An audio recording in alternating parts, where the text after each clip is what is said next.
Hello viewer, hope your day feel with a lot of smile.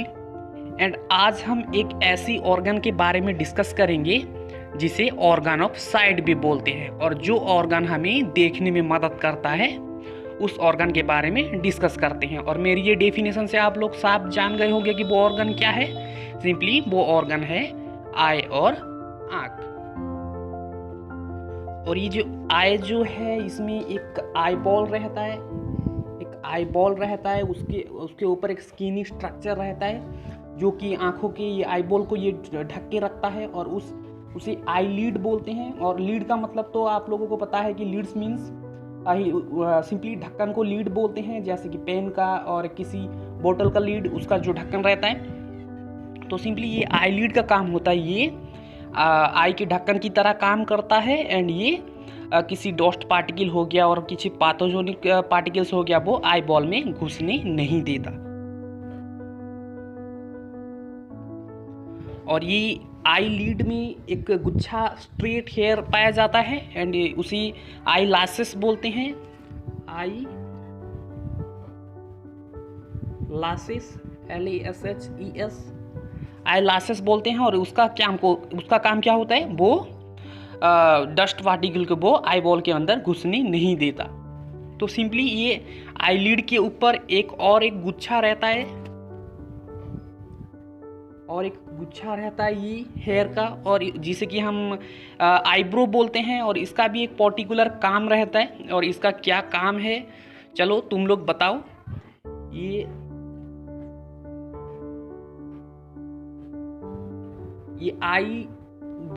Eyebrows का काम क्या होता है, चलो डिस्क्रिप्शन और चलो कमेंट बॉक्स पे जरूर बताओ, और उसके बाद ही मैं उसका आंसर दूंगा। So let's start the topic and discuss the anatomical structure of eye. And simply this eye consists of 3 layers, and the outer layer consists of sclera. And cornea. The middle layer consists of choroid, ciliary body, and ciliary body consists of ciliary muscles. And next is iris. Like that, the inner layer consists of retina. And these retina consist of nerve cell and which able to produce the image. इस picture पे देख सकते हो eye का different part. So first part we discuss, that is sclera. And sclera means simply जो हमारे आंखों का जो व्हाइट वाला पार्ट है उसे स्क्लेरा बोलते हैं। एंड ये व्हाइट कनेक्टिव टिश्यू से बना हुआ है, एंड ये आंखों की शेप को मेंटेन करने में मदद करता है। एंड एक मसल्स अटैच हुआ है स्क्लेरा के साथ, जिसे हम सिलियरी मसल्स बोलते हैं। और ये आंखों को मूव कराने में मदद करता है, और आई बॉल को मूव कराने में मदद करता है। एंड ये स्क्लेरा जो है, ये स्क्लेरा के पहले वाले हिस्से पे एक ट्रांसपेरेंट लेयर है जिसे कॉर्निया बोलते हैं। स्क्लेरा के ऊपर एक ट्रांसपेरेंट लेयर है जिसके थ्रू लाइट जो है वो पेनिट्रेट करेगा, उसे हम कॉर्निया बोलते हैं। एंड इस कॉर्निया के पीछे एक चैम्बर है जिसमें फ्लूइड रहता है और आंखों को लुब्रिकेट करता है, उसे हम बोलते हैं एक्वस चैम्बर। और जो फ्लूइड रहता है उसे बोलते हैं एक्वस ह्यूमर। इस पिक्चर पे देख सकते हो ये वाला पार्ट जो है, ये है कॉर्निया, स्क्लेरा के फ्रंट में रहता है। एंड उस पे ये जो पार्ट है ये है एक्वस चैम्बर, जिसमें एक्वस ह्यूमर फ्लूइड नाम का एक फ्लूइड रहता है जो कि आई बॉल को लुब्रिकेट करता है।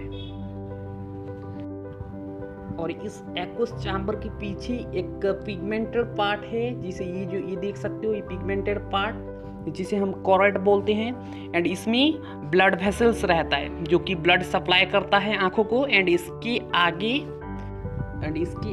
ये डिस्क वाला स्ट्रक्चर है जिसे हम आइरिस बोलते हैं।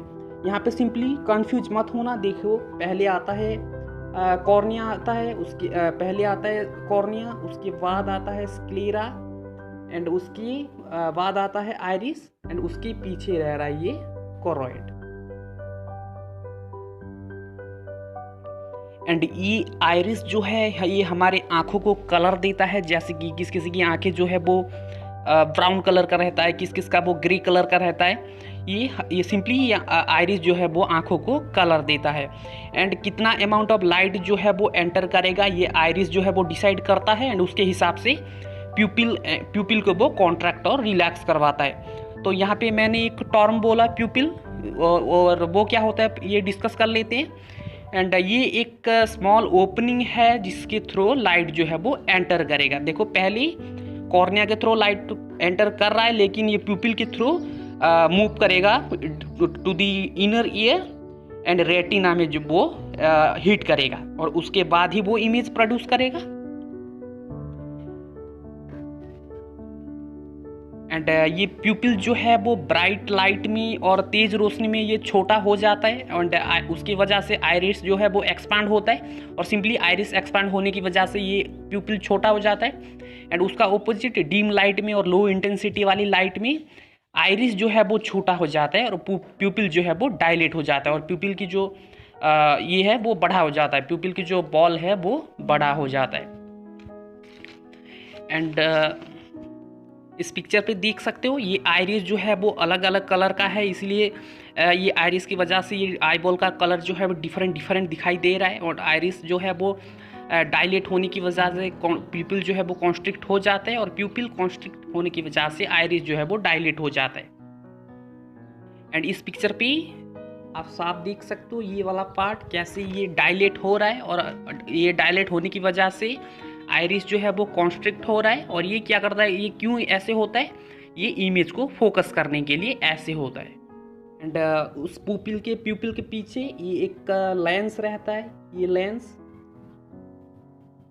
ये लेंस रहता है जिसके थ्रू जो है वो लाइट पास करेगा, और वो ये इमेज प्रोड्यूस करने में मदद करता है रेटिना को।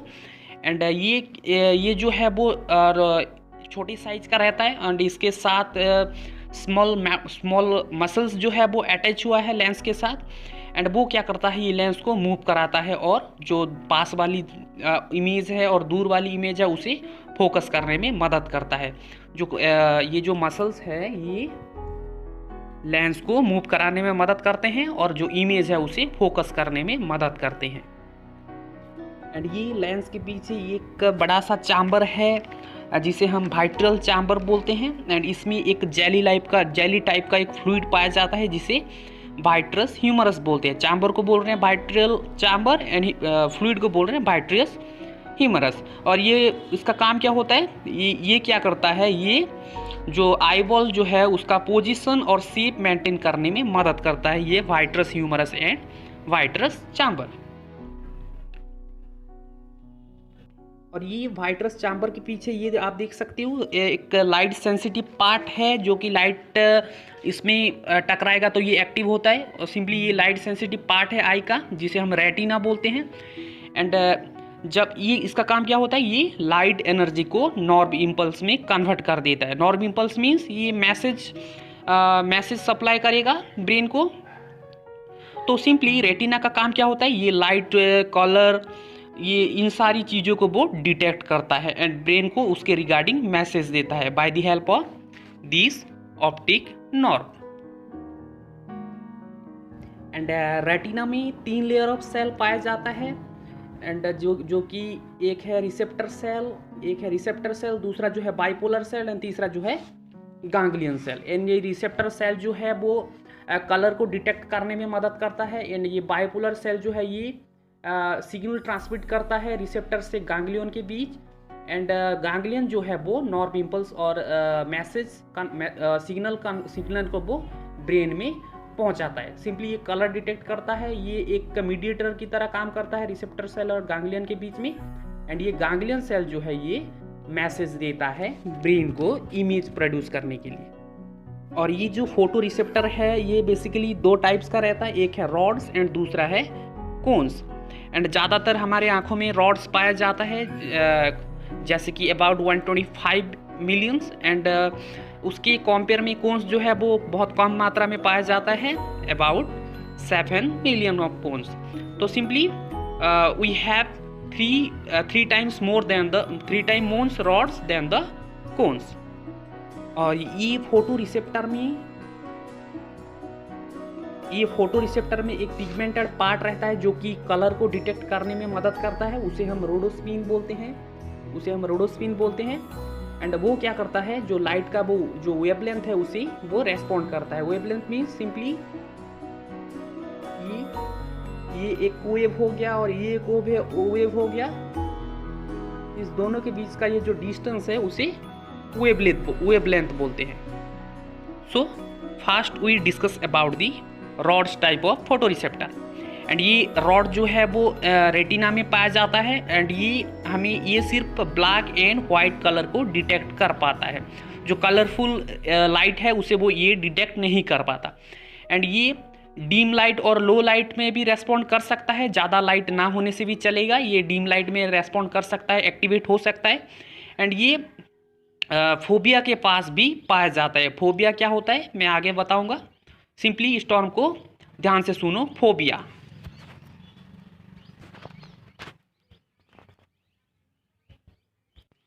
एंड ये जो कोन्स रिसेप्टर है ये शार्प इमेज और कलर को डिटेक्ट करने में मदद करता है।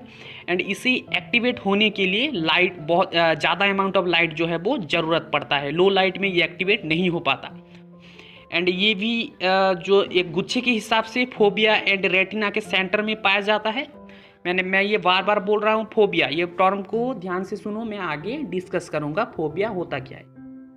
और ह्यूमन बॉडी में जो है वो 3 टाइप्स के कोन रिसेप्टर पाए जाते हैं जो कि डिफरेंट कलर को वो आइडेंटिफाई करते हैं और डिटेक्ट करते हैं। जैसे कि और अगर ये 3 कोन्स एक साथ एक्टिवेट होंगे तो वो मल्टीपल कलर को वो डिटेक्ट कर पाएंगे। और पहला जो है वो रेड कोन्स है जिसे हम एल कोन्स भी बोलते हैं। और ये अबाउट 64% ऑफ टोटल रिसेप्टर, तो ये 64% ऑफ टोटल रिसेप्टर है। एंड उसे हम एल कोन्स भी बोलते हैं। एंड ये जो है sensitive to long wavelength light, means जिस लाइट का वेवलेंथ जो है अगर हाई रह रहा है तो इसमें ये एक्टिवेट होता है। जैसे कि रेड कलर का, तो सिंपली इसे रेड कोन्स भी बोलते हैं। एंड दूसरा जो रिसेप्टर है वो है ग्रीन कोन्स, और ये इसका जो अमाउंट है वो 32% है टोटल अमाउंट से। एंड इसे हम एम कोन्स भी बोलते हैं। और ये मीडियम वेवलेंथ वाली लाइट में ये एक्टिवेट होता है, जैसे कि ग्रीन कलर।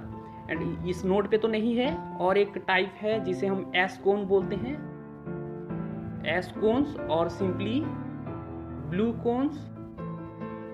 इसे जो रेड कोन्स को एल कोन्स बोलते हैं, ग्रीन कोन्स को एम कोन्स बोल रहे हैं, तो सिंपली ब्लू कोन्स को एस कोन बोल रहे हैं। और ये जो है एक्टिवेट होगा कम वेवलेंथ वाली लाइट में, जैसे कि ब्लू कलर का रहता है। और ये रेड ग्रीन ब्लू को छोड़ के अगर दूसरा कलर को भी ये डिटेक्ट कर पाएगा जब ये तीनों कोन्स जो है और तीनों कोन्स जो है वो एक्टिवेट होगा। तो मैं जो पॉइंट बोल रहा था कि फोबिया ये क्या होता है मैं डिस्कस कर लेता हूँ। ये है central focal point of the retina which able to produce the best image. Graphics के जरिए देखते हैं फोबिया क्या होता है।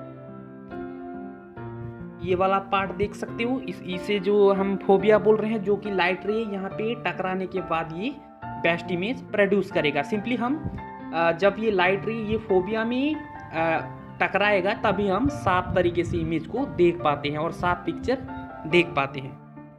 तो इस पिक्चर पे देख सकते हो ये फोबिया टर्म है। ये फोबिया यहाँ पे टकराने के बाद लाइट जो है वो अच्छी तरीके से लाइट टकराने के बाद जो इमेज जो है वो हाई रेंज का ये प्रोड्यूस करेगा और हाई क्लियर क्वालिटी का इमेज प्रोड्यूस करेगा। वैसे ही जैसे फोबिया रहता है उसका ऑपोजिट पॉइंट भी एक है जिसे हम ब्लाइंड स्पॉट बोलते हैं। और ये क्या होता है, ब्लाइंड स्पॉट क्या होता है, ये ऑप्टिक नर्व एग्जिट करता है ब्लाइंड स्पॉट के थ्रू। एंड यहाँ पे फोटो रिसेप्टर जैसे कि रॉड हो या कोन्स हो गया, ये कुछ भी पाया नहीं जाता। एंड इसकी वजह से ये जो है वो इमेज डिटेक्ट नहीं कर पाता। लेकिन हम ये ब्लाइंड स्पॉट को ज़्यादातर नोटिस नहीं कर पाते क्योंकि दोनों आँख जो है वो एक साथ काम करते हैं। तो एक आँख की कमजोरी और एक आँख की जो ब्लाइंड स्पॉट है वो दूसरी आँख वो कवर अप कर लेता है। अगर एक आँख में किसी का दिक्कत आ जाए तो ये ब्लाइंड स्पॉट को इजीली नोटिस कर सकता है। एंड इस ग्राफिक्स पे देख सकते हो, ये जो है लाइट रेज जो है, अगर ये ब्लाइंड स्पॉट में पास करेगा तो ये इमेज जो है वो नहीं दिखाई देगा हमें।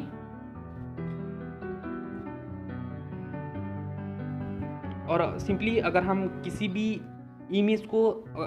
भी इमेज अगर हमारे आंखों के पूरा नज़दीक आ जाए तो भी हम उसे नहीं देख पाते क्योंकि ये लाइट रे जो है वो ये ब्लाइंड स्पॉट में पास कर जाता है। तो चलो ब्लाइंड स्पॉट के फील करवा लगी गोटे ट्रायल टे करमा।